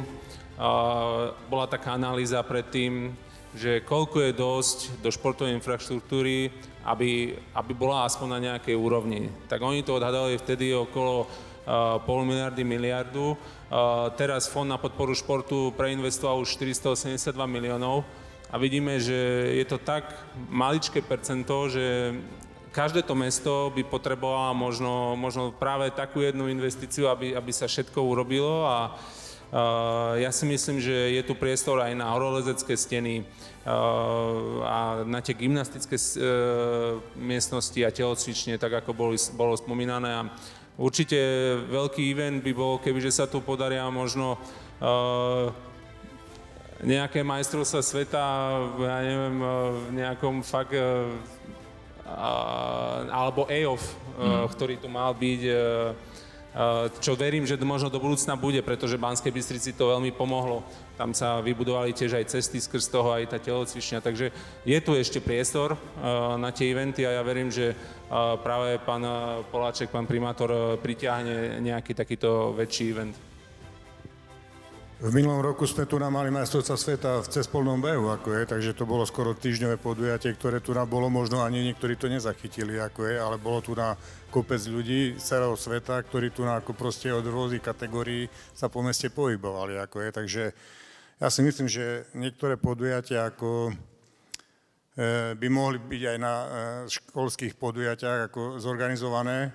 Moja generácia sme mali či volejbalové turnaje, či basketbalové, či prehádzovaná, vybijaná, všetko možné, to bolo ako školské kolá, kde potom sa dostalo na mestské, a tam bol prakticky ten dopyt, alebo tí žiaci sa chceli prezentovať, lebo každý sa chcel do toho týmu dostať, lebo to bolo na ročníkovej báze, a teraz tam 2-3 triedy, keď boli, alebo niekde aj bolo viacej tried, tak dostalo sa 8 športovcov, a každý chcel v tom týme byť, takže ja si myslím, že dneska tie školy, respektíve tí učitelia na tých školách nemajú až takú chuť, nie všetky, nechcem sa všetkých dotknúť, ale my takisto cez Slovenský olympijský športový výbor a olympijské kluby organizujeme rôzne podujatia a je takedy problém, niektoré školy otvoriť, lebo každý sa pýta, čo dostaneme a ježiš, a ja zase musím ísť niekde, a už chcem mať po robote a takéto, Jak bolo odoznelo aj na tej konferencii o športe,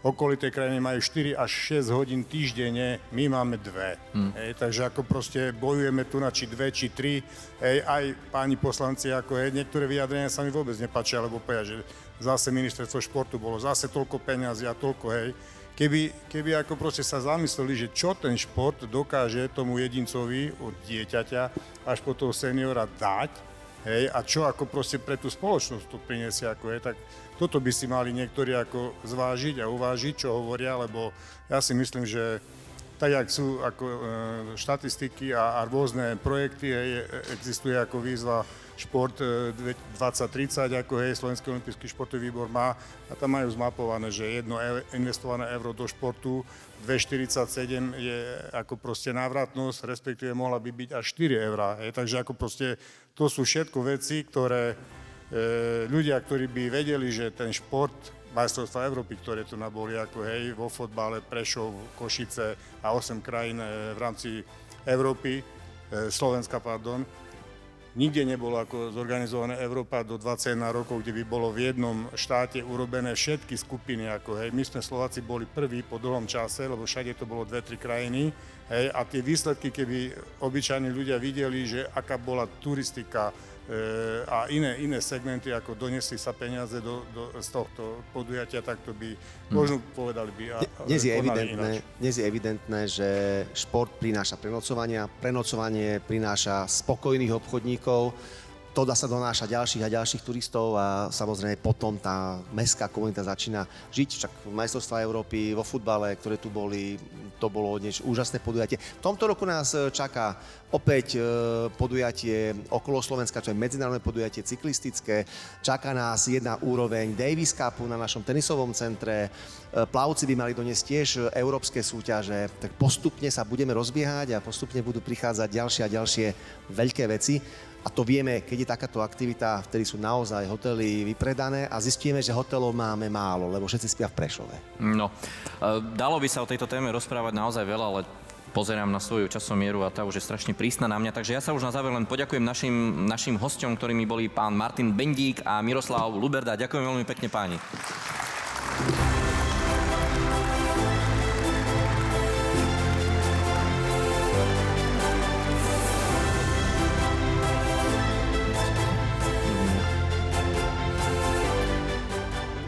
No, pán primátor si zatiaľ prisádol, aby ste nás lepšie videli a sme boli dobre nasvietení. A teraz je priestor pre vás, dámy a páni.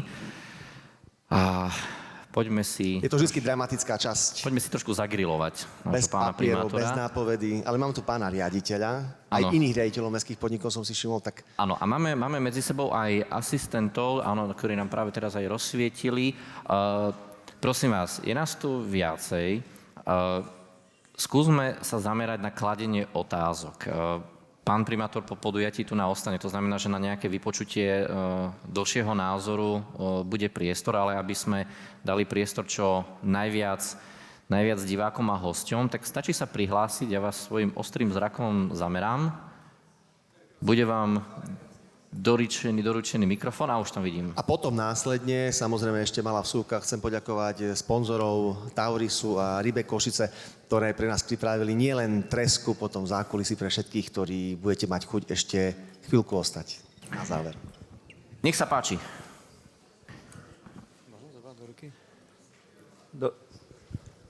Dobrý deň, Marek Vagelský, Arena Sršňov. Pán primátor už sa smeje, keď ma vidí, pretože pred rokmi sme sa takto videli a on mi stále pripomína, že prvý raz som si vás zapamätal v diskusii, keď bolo prvých 100 dní nového vedenia mesta Košice. A ja som tu opäť, chodím na každé takéto stretnutia. Ja tých otázok mám 9, ale to nie je na takúto debatu, ako je to tu dnes. Som pripravený, tak jak pán primátor hovorí, že stále som na ňo pripravený. Skôr je to otázka na Marcela Čopa, riaditeľa magistrátu. Verím, že sa dostaneme k nejakému stretnutiu v dohľadnom čase na magistráte. Ja len jednu otázočku.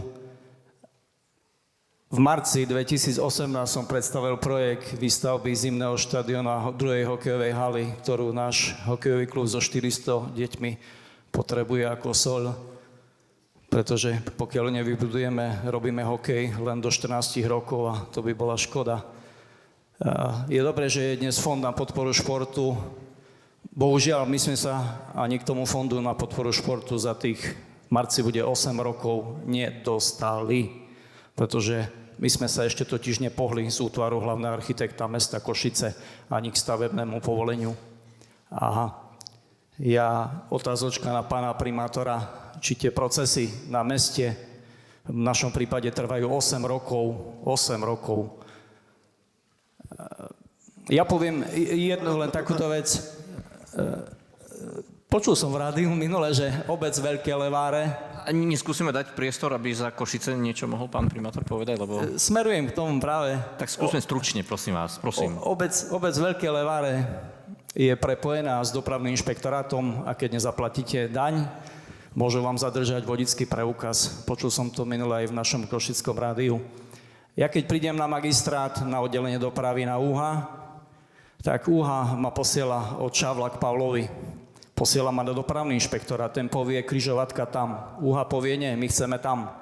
My sme tam strávili posledné 3 roky. A ja sa pýtam na pána primátora otázka, či neplánuje nejakého koordinátora, ktorý by spojil UHA, oddelenie dopravy, s dopravným inšpektorátom, pretože my horíme na takýchto veciach.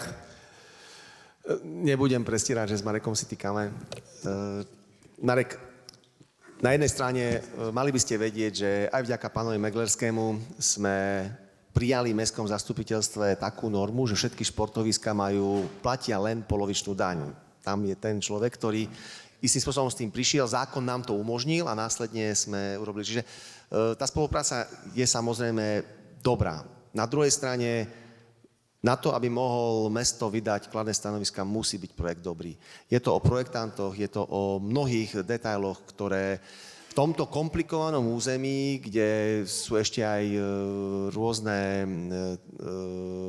územné veci z pohľadu životného prostredia, vtáctva, zvierat, je veľmi komplikované a jednoducho do tohto projektu vstupuje strašne veľa organizácií. Na to, aby sme my mohli schváliť územný plán, tí, ktorí to viete, bol to proces 10-ročný, kde sa nám musí každý vyjadriť. A tu na to platí takisto. Ak stratégie dopravy hovoria, že niekde križovatka musí byť, tak jednoducho tá križovatka je schválená v mestskom zastupiteľstve, sú nejaké pravidlá A jednoducho projektanti musia rešpektovať tieto veci. Skratky jednoducho neexistujú. Pravidla platia pre všetkých. Ak máme nejaké normy, ak máme nejaké nastavenia, ja môžem len konštatovať, že musíme dodržať. Nemôžeme vyhľadávať spôsob, že ak by sme urobili cestu tak a tak, bude to síce lacnejšie, bude to síce rýchlejšie, ale nebude to predpisovo tak, ako sú veci. Toto je ten problém, ktorý sa v tomto projekte mnohokrát naskytuje. A nejaká koordinácia je reálna? Ale však za tie roky sa už týkame. Myslím si, že z toho jednoznačne vidno, že sme sa stretli, pán riaditeľ, takisto. Toto sú vysoko odborné témy, ako a kde majú byť niektoré kóty, ako majú byť nastavené uličné čiary. Toto sú veci, za ktoré zodpovedajú stavební inžinieri, dopravní inžinieri. A my len počúvame na stavebné úrady následne a záväzné stanoviská, ktoré musia tieto normy byť dodržané. Je to veľmi zložitý projekt, ktorý naozaj sa ťahá dlho, ale ja verím, že aj to, čo mám od pána riaditeľa, tých stretnutí je niekoľko nakoordinovaných, tak snáď už sme blízko k toho cieľa. Ďakujeme veľmi pekne. Vidím tam vzadu.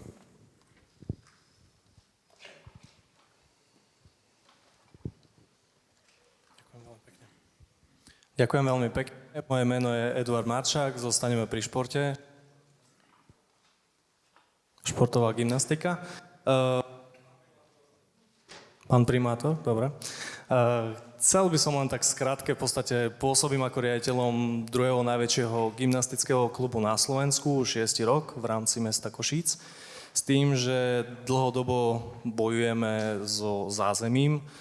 Bola tu spomínaná už aj gymnastika, aj štátnymi predstaviteľmi, s tým, že vlastne gymnastika ako taká, nie len trampolíny, ale aj športová gymnastika je základ pre všetky športy.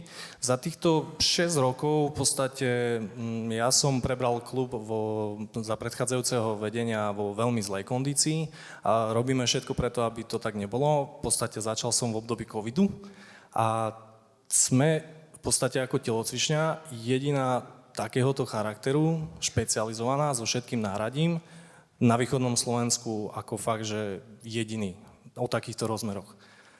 Moja otázka znie, že či mesto Košice má v podstate v pláne v najbližšom období pomôcť v tejto otázke, aby sme mohli v podstate vybudovať nejaké možno východoslovenské gymnastické centrum. Ďakujem.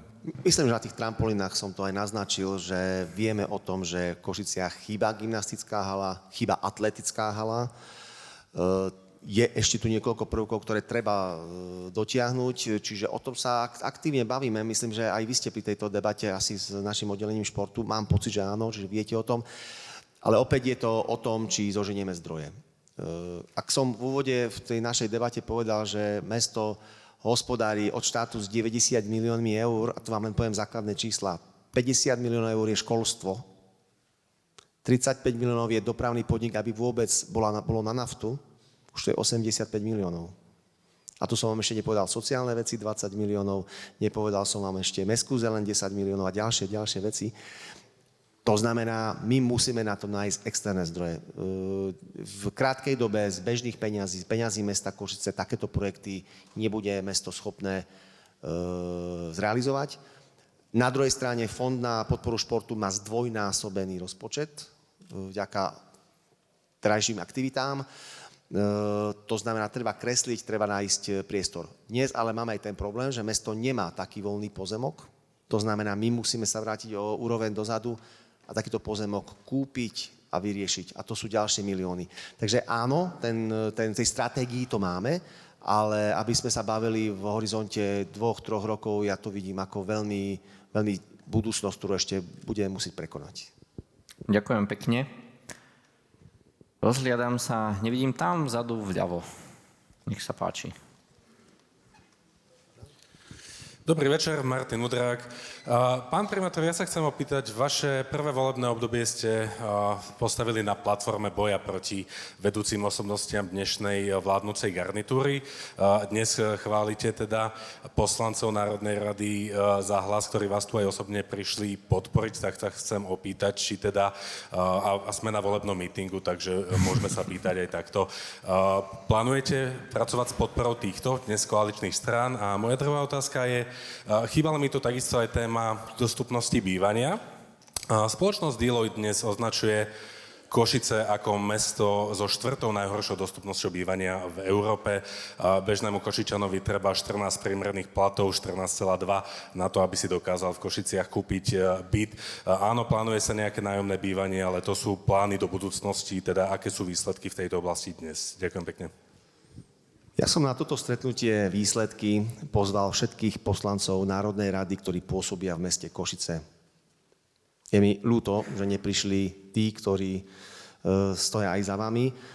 Čiže nemôžete sa dívať na to, že si primátor vybral nejakú skupinu. Ja som nezávislý primátor a poviem vám takú jednu svoju skúsenosť. Spýtala sa ma jedna redaktorka, keď mal prísť do Košíc súčasný premiér, či mu podám ruku.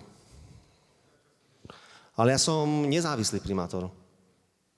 Jednoducho, ak tu je niekto zvolený, ak je niekto aktívny a chce v akejkoľvek oblasti, v akejkoľvek miere alebo priestore a čase tomuto mestu pomôcť a je ochotný s nezávislým primátorom komunikovať, tak by som bol blázon, keby som podanie ruky neopetoval. Myslím, že to je úplne v poriadku. A čo sa týka nájomného bývania, tak toto sú obrovské témy. Máme pripravených 5400 bytov. O tejto téme sme rozprávali na výsledkoch, ktoré sme mali pred pol rokom. V polovici februára bude veľká konferencia v Bratislave, kde sa pripravujem aj na vystúpenie, kde chceme opäť posunúť túto našu tému v rámci nájomného bývania. Tá prvá etapa, ktorú sme už ohlásili na úrovni, tuším, 1270 bytov plus minus, sa kreslí. Tie lokality sme už verejne oznámili. To znamená, verím, že niekedy pred letom by sme mohli už mať stavebné projekty v takom čase, aby v lete sa mohli Košičania začať registrovať v platforme agentúry podporovaného štátneho bývania, nájomného štátneho bývania, kde sú špeciálne zásady, je o tom napísaný zákon, kde už si budú môcť obyvatelia rezervovať aj samotné byty. Verím, že ak neprídu prekážky, neprídu technické problémy pri tom samotnom kreslení, veci, ktoré budeme musieť odstraňovať, tak niekedy v lete by mohli sme už spustiť obrovskú reformu. Mesto potrebuje nájomné bývanie, celé to nájomné bývanie máme nastavené na 5400 bytov v 10 lokalitách v 3 etapách.